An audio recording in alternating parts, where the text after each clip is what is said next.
Hey everybody, KMO here. Look at this lovely video quality. It's my new Canon EOS M50. Following in the footsteps of JP, of Egotastic Fun Time, I chose this camera. So yesterday, I walked down into the village here of Bellows Falls, Vermont. I walked down into the village to see the Black Lives Matter protest, march, and here's some video.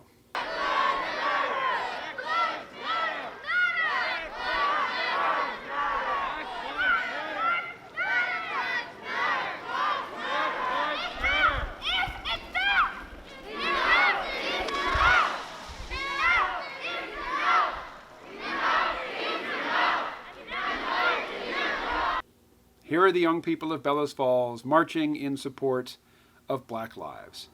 Well, I've done some work here with the local Community Justice Center, and I have made multiple trips up to the Springfield prison. Springfield is a town north of here. It's about 10 minutes drive from here. It's got a prison. I've been inside that prison multiple times, always on a voluntary basis. I always get to leave the same day that I showed up. So, not as a prisoner. But that facility is full of white people. It is full of poor, stupid, uneducated, often drug-addicted crackers. And the guards are white. And they have the same arrogant, contemptuous attitude toward their white prisoners and toward the white poor people that they deal with on the streets that they would to black people, if there were black people here to bully. So if you are a black person, particularly if you're a young black man and you're getting messed with by the police all the time, I cannot blame anybody in that situation for thinking that it's racism. And I can't expect them to have the experience that I have, having lived in a million different places over, 5 decades. A young person who's growing up and living in the only place they've ever known, they have no idea that white young men their same age get the exact same treatment from police all over this country. Do you remember the TV show Cops? If you're young, you probably don't. But it was basically camera crews would ride around with cops, and cops would, go and do their cop business. And they were always, the theme of the show was cops know they're on camera, so they're holding themselves back and they're saying all the right things as they crack down on poor people the way they're supposed to crack down on poor people. But on Cops, what you got to see was the color of the poor people being overly policed was dependent on the area. Yeah, if it was Cops New Orleans, there was a lot of black people. If it was in a different area, you'd get a lot of Hispanic people, you'd get a lot of white people. Depends where it was.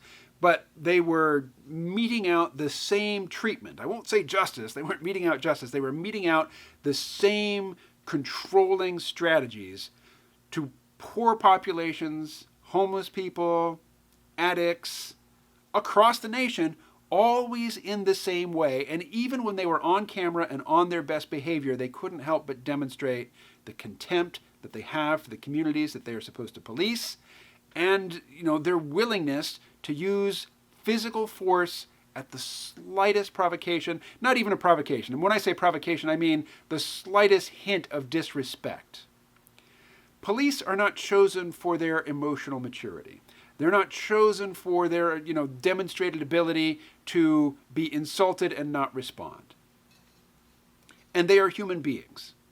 You put them in a particular situation, time after time after time, they get disrespected, although they're told that they are authority figures. And then they discover that when they demonstrate their authority to put hands on you, and there are no repercussions, there are no consequences. Fellow officers see it and laugh about it and joke about it later. They're not afraid anymore. It becomes habitual.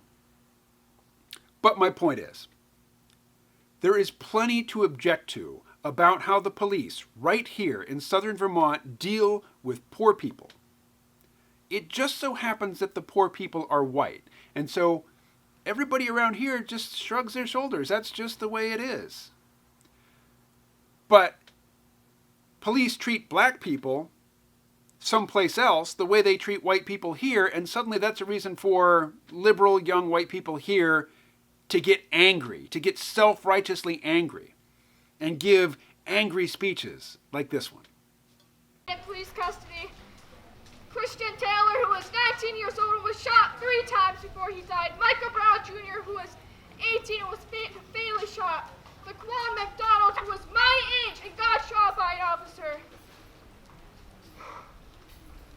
With those being their last words, I can't breathe, officer. It's almost as if the officer can't hear them cry out for their life.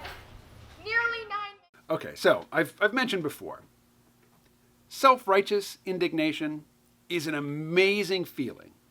In terms of what's going on in the brain, it's similar to the high you get from gambling or from cocaine. And when you do it in a group, you feel like you're something bigger than yourself, more powerful than yourself, but you are a participant in this powerful force, and it just amplifies the feeling. It feels amazing. So I get it. I understand why people go in for this, but it's so destructive. And this young woman, okay, yes, she is angry. She's shouting her anger at this group of people who are assembled and who agree with her. Is she angry with the crowd? No, she's just angry. But here's the thing. Anger can keep you focused. It can keep you on point in a situation where any other emotion, particularly a strongly felt emotion, might discombobulate you. You know, particularly a young person who is addressing a crowd of people. If you're up in front of a crowd of people, emotions run hot. And anger, you know, if anger is the emotional valence that is in control, it'll keep you on task, whereas sadness, fear, self-consciousness, just about any other emotion can knock you off point. You know, it can interfere with your ability to get through this prepared speech that you're giving. So again,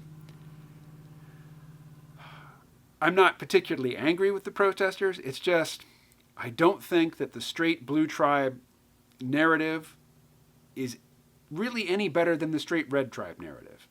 One thing that I was amused by, watching a bunch of people in Manhattan trying to break into a skateboard shop, and they couldn't break the glass. They hit it and hit it and hit it, and it shattered, but it didn't fall apart, it didn't break. And one guy is wailing at it with a big metal pipe, and he's not managing to create a hole in the glass. And eventually somebody comes and taps him on the shoulders and says, "Give it to me, I'll try." And the other guy just whacks the glass for a long time, and it doesn't break. So that was amusing, and it's, I think, interesting to see, how strong glass is going to get. Because now there is an imperative for people to develop even stronger glass, to protect against looting. But right now, the Red Tribe really wants to see cops and National Guard and maybe even active duty military imposing order, cracking heads. They want to see Big Daddy authoritarian state crack down on the misbehaving children. And to some extent, they're getting what they want. But every time a group of armed right-wingers out in the hinterlands goes and stages a protest where they're standing around, in their military LARPing gear with their weapons, it's the blue tribe that wants to see the state bring the hammer down on those people. But the thing is, the right-wingers are more self-disciplined. The police around them, while they see that they're armed, aren't afraid that they're going to start shooting because they never have. It never goes that way. Whereas the police at a Black Lives Rally matter have very good reason to think that bricks and bottles of piss are going to start flying soon and that windows are going to start breaking because it happens regularly.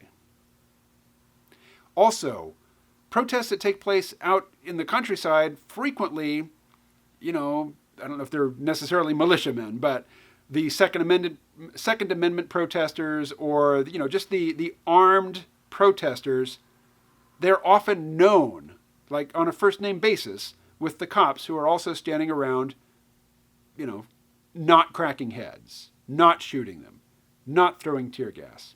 Largely, it's a matter of scale. It is much easier to have a peaceful protest in a remote, rural area where everybody knows everybody, But at the same time, I mean, I was the media at this event yesterday. Other people were, shooting video, but there was no TV van there. This is just, it's a boring little thing where young people shout self-righteous, angry slogans at each other. There was no riot. There wasn't going to be a riot. Although I did see a guy. I didn't catch, which state he was from. I couldn't read it. I didn't think to look at his license plate. But, what I call the nail bangers. The people in construction jobs or blue-collar jobs around here. It doesn't matter which side of the river they're on. The east side of the river is red state New Hampshire. The near side here is blue state Vermont. But the working class people are pretty MAGA on both sides. So this guy comes driving up the hill from the place where, after the protesters marched around the village, they went back down to near the canal, near a train station at a place called the Waypoint Center, where they knelt for 8 minutes and 49 seconds or whatever it is. And then, they gave angry speeches to each other. Well, a guy comes driving by in his big jacked up loud pickup truck. He's got 2 American flags flying from the bed of the truck, fluttering as he accelerates up the hill. He's blaring loud music. And as he passed by, I could see that in the window was a little sign that said, "All skins matter." And then I was carrying my camera, and I really wanted to, get video of this, but he was, gone before I could get the lens cap off. But as he passed, we made eye contact, and he smiled. Not a grim smile, not a ha ha ha, fuck you smile if I find you in a dark alley. Not that we have dark alleys around here. It wasn't that kind of smile. It was like eye contact, hey, how are you, kind of smile. But the woman who was right next to me, an older woman, she owns a store here in town. She's a self-identified protester. She's been protesting since the 60s. This guy drives past, and she said with such hatred, with such vitriol in her voice, "Asshole." It's like, yeah, he's making noise. He drives a loud truck. Loud vehicles, as you know, annoy the living shit out of me. But I don't think that's what it was. I think, he was mocking her slogans. He was, flying the flag and demonstrating patriotism to the United States, which, to old hippies living in Vermont, that's the moral equivalent of eating babies.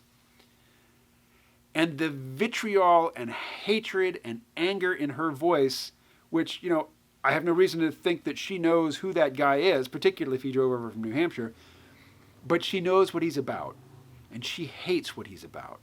As long as Red Tribe and Blue Tribe hate each other with a passion, what are the chances that they can find any sort of solidarity and cooperate sufficiently to disrupt the control mechanism, to push back against the ownership class? What possibility for effective action is there if the lower middle, working, and poor classes just hate each other? And, it seems like I've been talking long enough. I should be coming to the point. But there is no call to action here. I'm not telling anybody what to do. I don't necessarily know what the right thing to do is. But I know that just getting in front of people or gathering with people that you agree with and who agree with you and shouting angry slogans and just rehearsing together your hatred, not for abuse of authority, but for people on the other side of the cultural divide. You hate the working class people in the other tribe.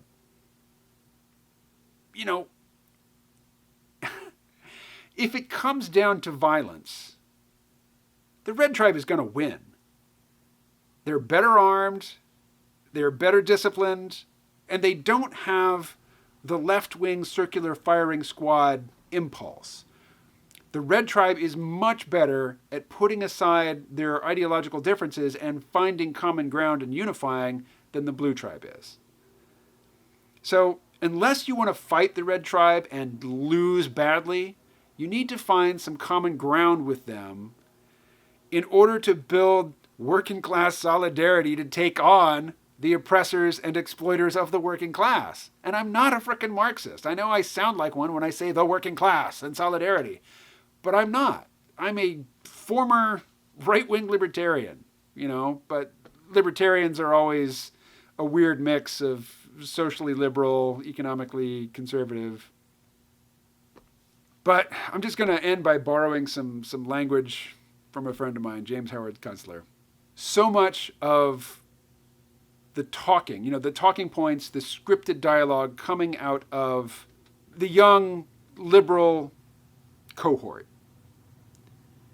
It's angry, it's vicious, it's mean-spirited, it's self-congratulatory because it's dressed up in, the guise of liberation. But in terms of the potential of working people finding common cause to push back against abusive authority, this is a race grift. This is a hustle. And it is so much worse than counterproductive. It is damaging. It is damaging to the cause of normal people. And yes, I know all the words to Fuck the Police by NWA. I can feel that rage. But it's not productive.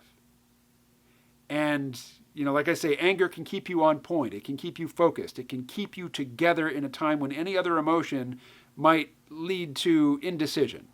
Sometimes doing nothing at all is better than doing something.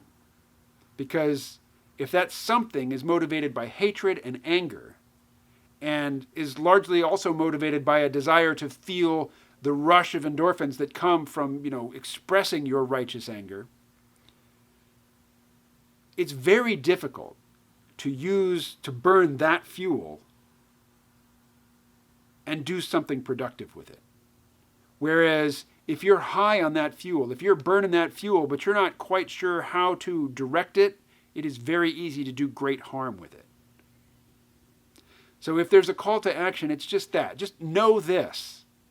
That when you're feeling that way, and you're feeling powerful, and you're feeling righteous, you're probably doing great harm to a cause that you would otherwise have sympathy for. For example, the cause of having police reoriented to serving and protecting the populace rather than holding them down. All right. I'll stop there. Talk to you again soon.